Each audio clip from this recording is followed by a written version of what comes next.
What if the richest man in the city walked into a luxury showroom wearing simple clothes?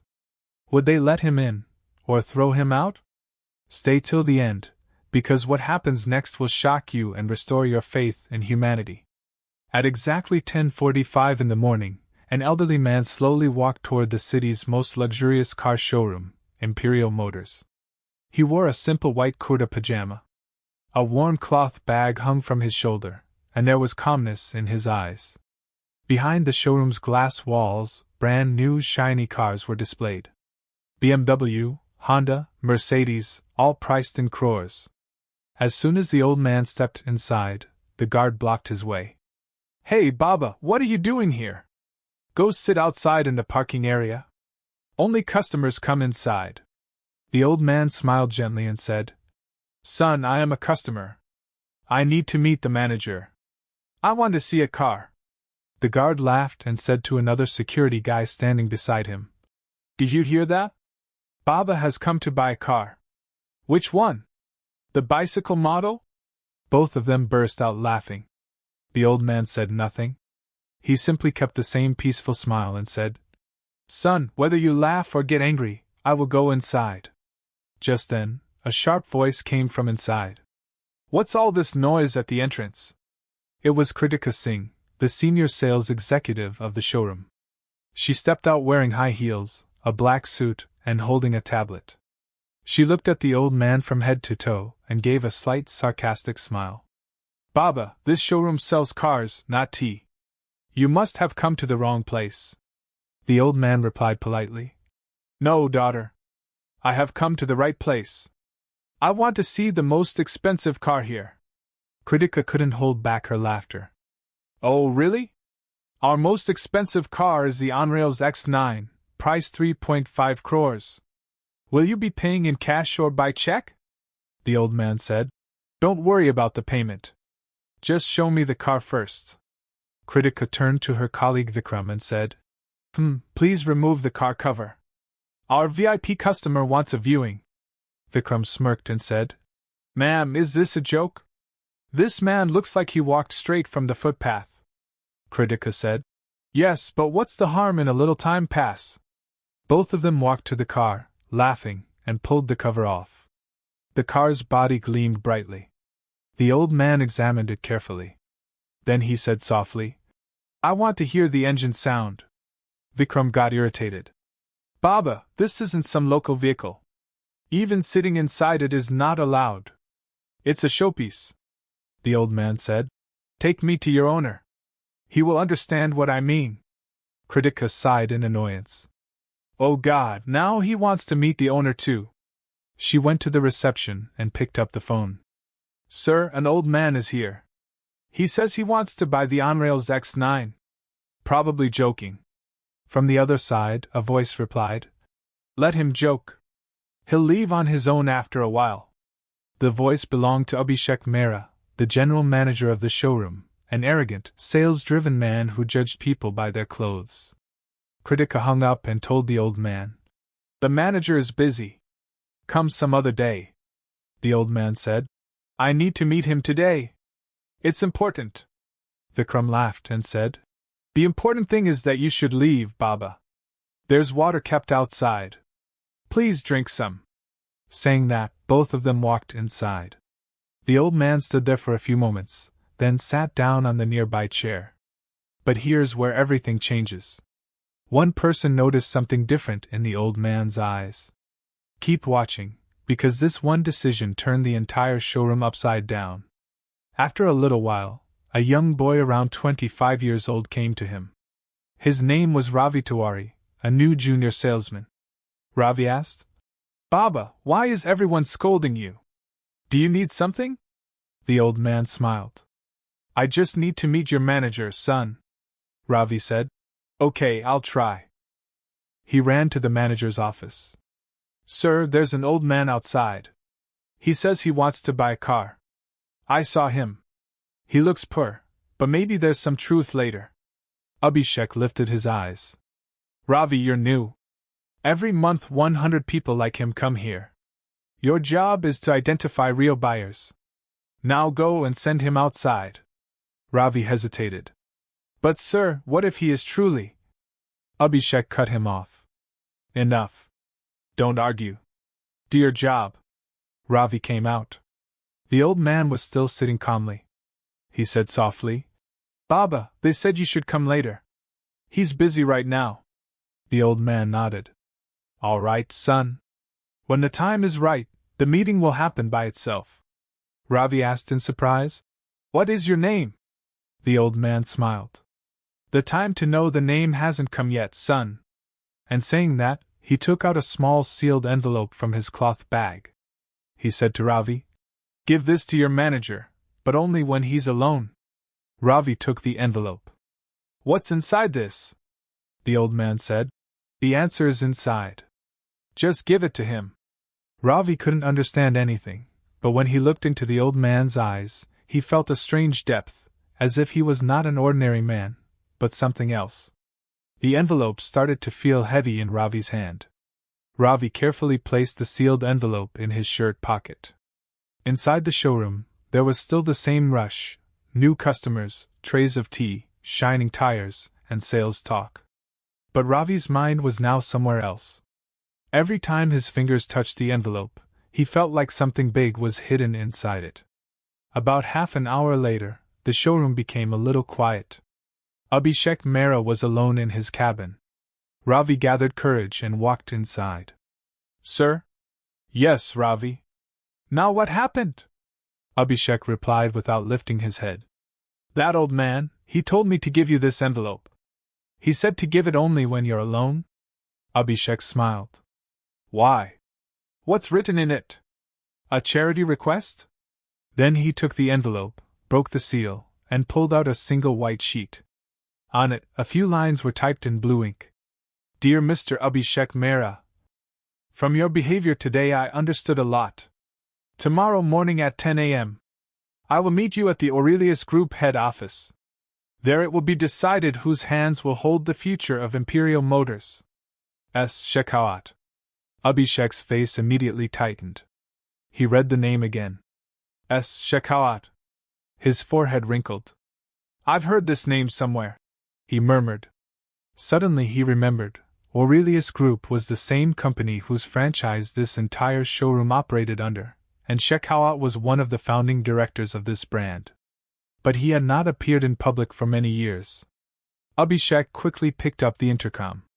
Kritika, come to my cabin immediately. Within seconds, Kritika entered. What happened, sir? Abhishek handed her the envelope. Read this. Do you understand what it means? That old man who came in the morning, in this name. Shekhawat. Do you realize what this means? Kritika read it, and her face went pale. Sir, meaning he is our… Yes. Abhishek slammed his hand on the table. He is one of our franchise owners and we made him sit outside. Kritika's voice trembled. What will we do now, sir? If he reports… Abhishek took a deep breath. Nothing will happen. Until now, he's only given a warning. By tomorrow, I'll fix everything, Kritika said. But how? People who reach that level know how to handle every shock. When he comes tomorrow, I'll tell him sorry. A little emotional drama, a little flattering. Everything will be fine. Kritika nodded slowly. But sir, what if he directly tells the corporate team? Abhishek smiled. Even then, I have a plan. We can take advantage of his old age. If he makes any claim, I'll say some fake man was using his name. It's an old trick. It will work. Kritika went silent. She knew that Sir's confidence often crossed the line into arrogance. Meanwhile, Ravi was standing outside, hearing everything. He didn't go in, but every word reached his ears from the door's edge. Anger rose inside him. He thought, they made a mistake yesterday, and today they are trying to cover it with lies again. That night, Ravi didn't go home. He stayed in the small office behind the showroom, sitting at the computer. He opened the Aurelius Group website. Then he went to the Contact Board of Directors section and wrote an email. Subject: a request about Mr. S. Shekhawat's visit to Imperial Motors. Dear Sir, Today an old man came who introduced himself as Mr. Shekawat. The staff behaved wrongly with him. He was almost thrown out of the showroom. I am writing this email so the truth reaches you. Ravi Tiwari, Junior Sales Executive. He sent the mail. His heart was racing, but his soul felt lighter. The next morning, at exactly 10 a.m., the same old man arrived at the showroom gate. But this time, he wasn't alone. 4 cars stopped behind him. A few officers in black suits stepped out. The guard froze.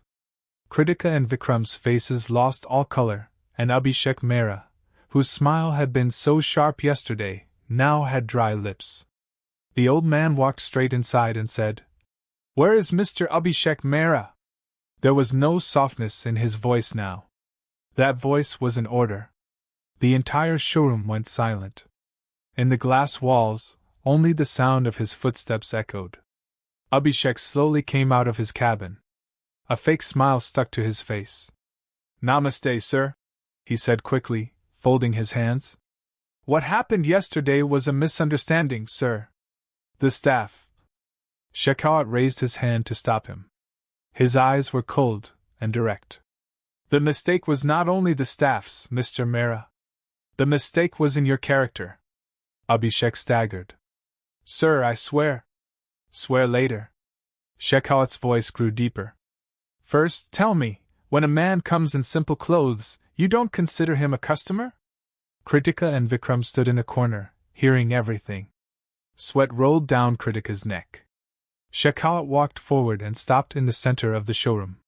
He looked around. Every employee stood with their head lowered.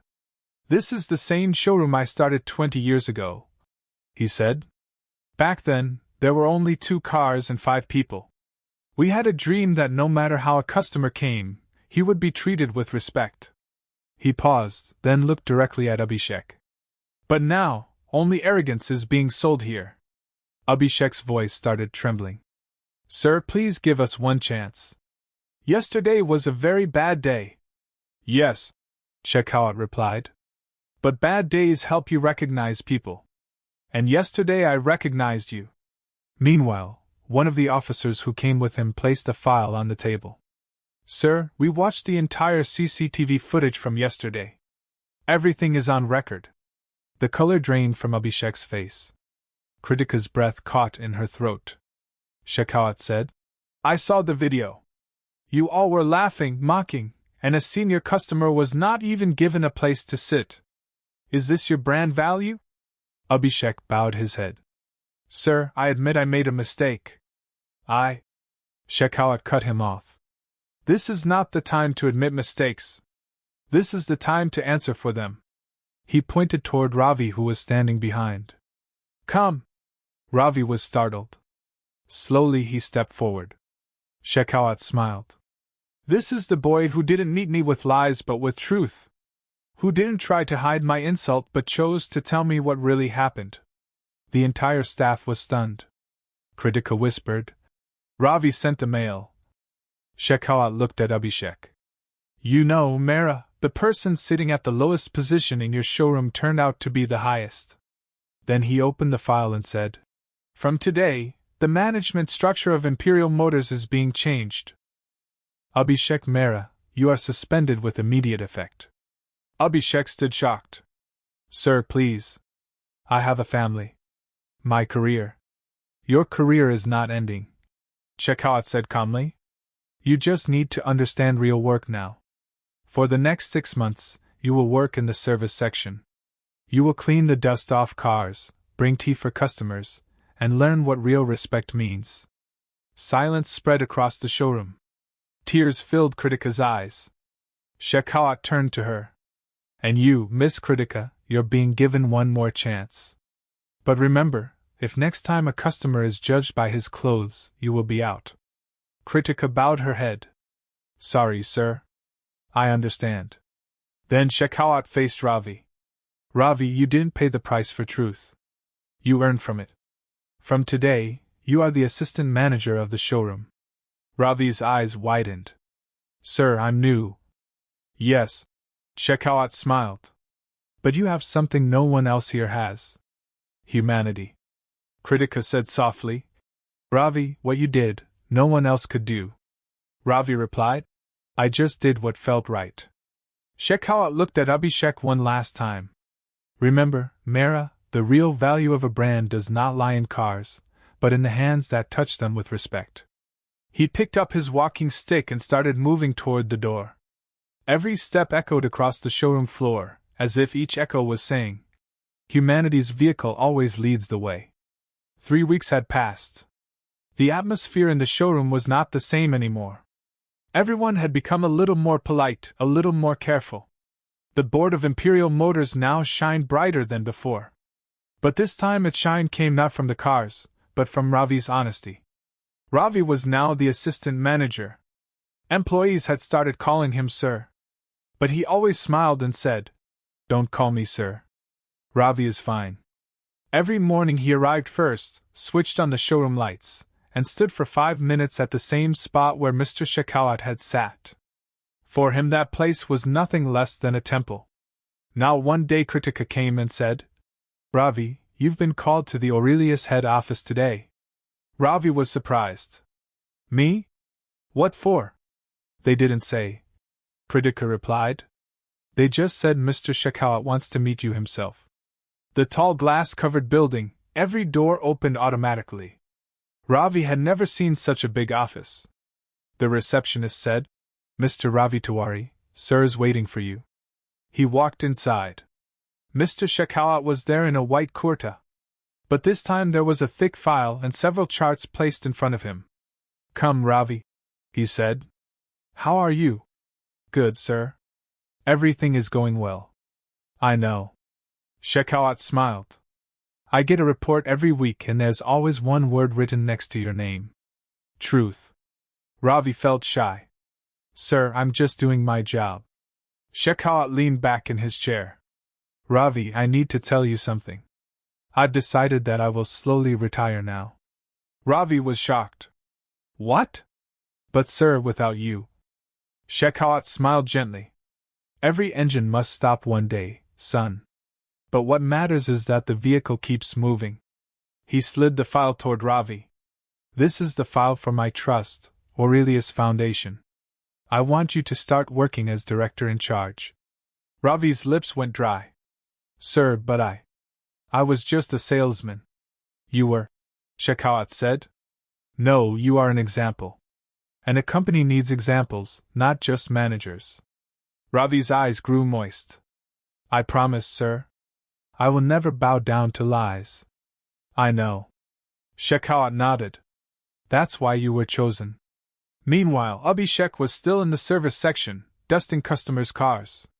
Sometimes the other staff looked at him and smiled quietly, but he never reacted. He simply worked, trying to correct every old mistake. One day, Ravi went to the service area. Abhishek, sir. Abhishek was startled. No one had called him sir in weeks. I just wanted to say, Ravi spoke softly, I'm not taking your place. I'm only doing what you taught me. Work with dedication. Abhishek looked at him, eyes slightly wet. Ravi, if you hadn't spoken the truth that day, I would have never seen my own mistake. You didn't bring me down. You woke me up. Ravi smiled. Then we both learned something. Abhishek nodded. Yes, I learned one thing for sure. Don't judge clothes, judge character. They shook hands. Kritika was standing nearby. There was peace in her eyes too. That night when Ravi stepped outside, he saw a car parked in the lot, black, old but shining. It was the same car in which Mr. Shekhawat had come the very first day. On its hood lay a small envelope. Ravi picked it up. Inside only one line was written. When the world starts recognizing you, remain the same person you were when no one knew your name. S. Shekhawat. Ravi smiled, placed the envelope in his pocket, and looked up at the sky where even the stars seemed to whisper.